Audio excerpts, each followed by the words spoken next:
Hello students, welcome back to Learning Science Q&A. Welcome to part 3 lecture of Matter in Our Surrounding. Students, during our last lecture, we studied about the effect of change of temperature on state of matter. And we discussed that state of matter can be changed by the application of temperature. That means we saw that a solid can be converted into liquid without any temperature change by with the help of latent heat of fusion. That means solid gets converted into liquid.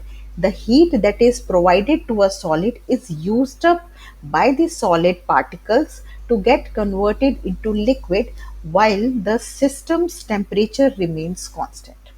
Similar kind of phenomenon is noticed when a liquid is converted into gas by the continuous supply of heat where the temperature remains same while the liquid turns into the vapor. Next we'll see the effect of change of pressure on the state of matter. Now, when we apply pressure on a reduced temperature, gases solid can be liquefied into gases. Solid carbon dioxide is one example. Solid carbon dioxide is also known as dry ice.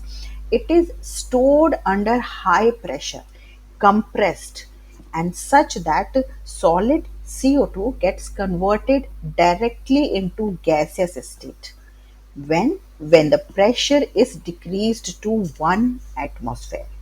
And this process of converting solid directly into gases is known as sublimation.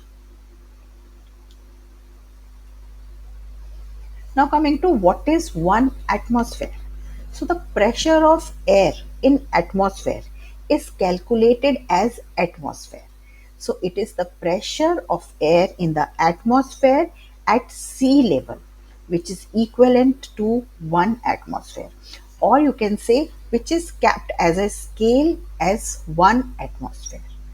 Though the unit of measuring pressure which is exerted by a gas is Pascal, and 1 atmosphere is equal to 1.01 into 10 raised to power 5 Pascal.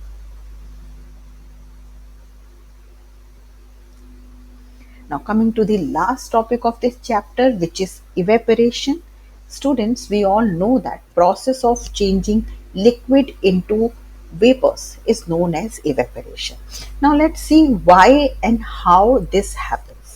We know that in every state of matter, particles of matter are always in a state of motion and they are never at rest. We can also say that different particle can have different kinetic energy at one point of time. And if we talk about liquid, then in case of liquid, the particles which are present at the surface, though they are the small fraction of particle, but the particle which are present at the surface, they have slightly higher kinetic energy, and this kinetic energy is helping them to break the force of attraction such that they are getting converted into vapors at a temperature which is far below its boiling point. Normally, what we have studied that a liquid is converted into vapor at the boiling point only. But evaporation is taking place at a temperature which is below the boiling point.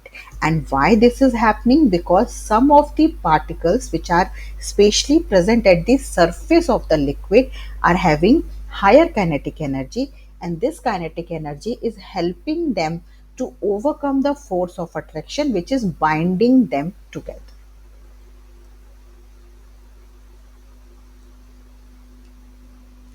Now, what are the factors which affects the evaporation or which affect the rate of evaporation?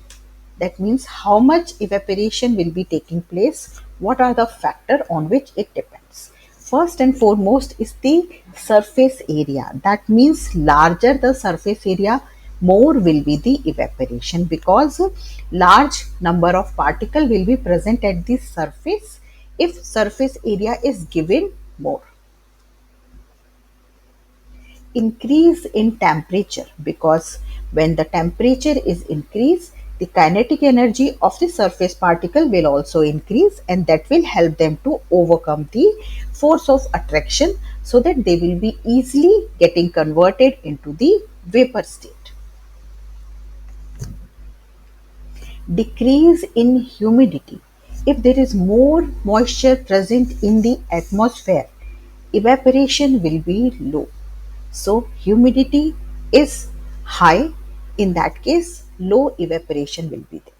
So a decrease in humidity will increase the rate of evaporation.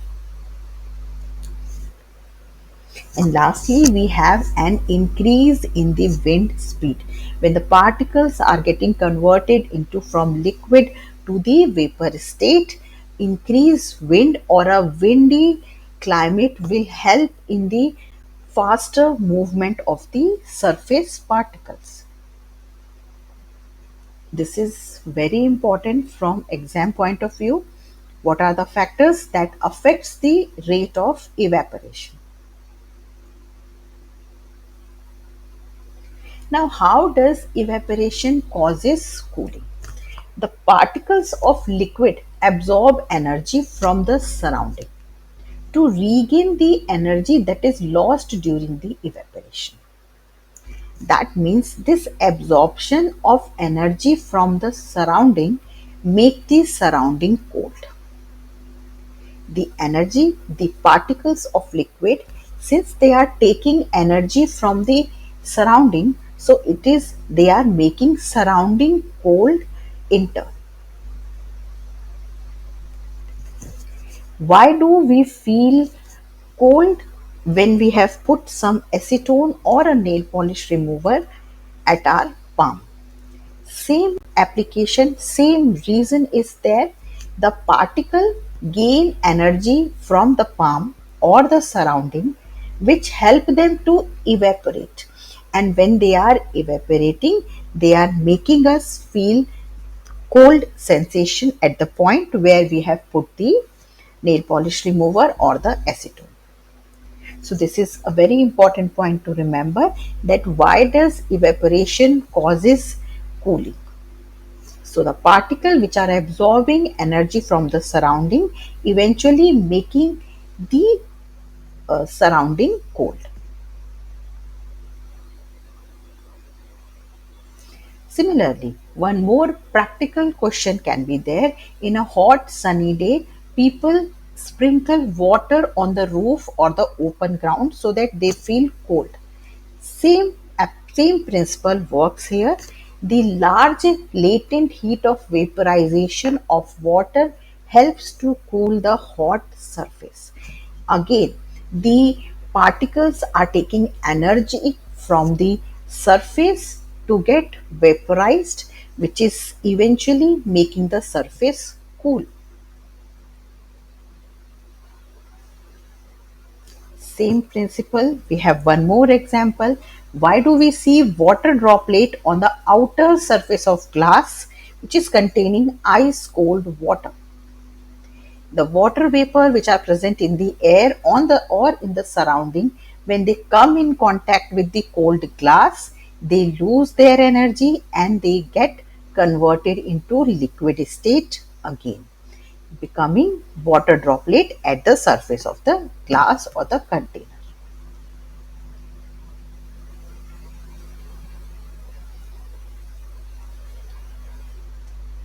Last question, that is many time asked in the examination in case based studies kind of question.